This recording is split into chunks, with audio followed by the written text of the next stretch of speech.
రాజకీయాల్లో శాశ్వత శత్రువులుండరు, అలాగే శాశ్వత మిత్రులుండరు.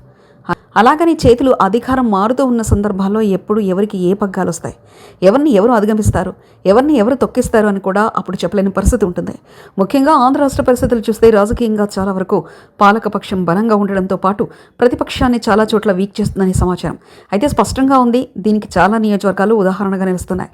ఆంధ్రప్రదేశ్ రాజకీయ పటంలో ప్రస్తుతం కనిపిస్తున్న ప్రధాన దృశ్యం ఏంటంటే, అనేక నియోజకవర్గాల్లో ప్రతిపక్షం పూర్తిగా కనిపించకపోవడం, ఉన్న చోట్ల కూడా ప్రతిపక్ష నాయకులు మౌనంగా ఉండిపోవడం వలన ప్రజలకు ప్రత్యామ్నాయ స్వరం వినిపించడం లేదు. ఇది ముఖ్యంగా వైసీపీకి లోకల్గా పట్టుసడలుతుందన్న పరిస్థితి చాలా నియోజకవర్గాల్లో స్పష్టంగా కనిపిస్తుంది. సాధారణంగా ప్రతిపక్షం బలంగా ఉన్న నియోజకవర్గాల్లో పాలపక్షం చాలా జాగ్రత్తగా పై ఎత్తులు వేయాలి. కానీ చాలా నియోజకవర్గాల్లో ప్రతిపక్షం బలహీనంగా ఉంది.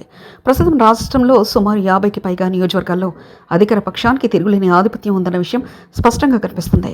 వీటిలో ముఖ్యమైనది Kuppam, Penukonda, Vijayawada central, Singanamala, Mylavaram, Guntur west, Ponnur, Tadikonda, Vijayawada west తదితర ప్రాంతాలు. ఈ ప్రాంతాల్లో ప్రతిపక్షం చాలా బలహీనంగా ఉంది. ఉదాహరణకు విజయవాడ సెంట్రల్లో వైసీపీకి నాయకుడున్న ఆయనకు పార్టీలో కీలక బాధ్యతలు ఇవ్వలేదు. ఫలితంగా మల్లాది విష్ణు ప్రజల మధ్య కనిపించడంతో పాటు ప్రజా సమస్యలపై స్వరం వినిపించలేదు. పైగా తన మద్యం వ్యాపార ప్రయోజనాల పరిరక్షణకై ఎక్కువ దృష్టి సారిస్తున్నారని ఆరోపణలున్నాయి. కుప్పం వంటి చోట్ల వైసీపీ చాలా కాల క్రితమే పోరాటాన్ని మానేసింది. గుంటూరు వెస్ట్లో కూడా వైసీపీ ఉనికి దాదాపు లేనట్టే.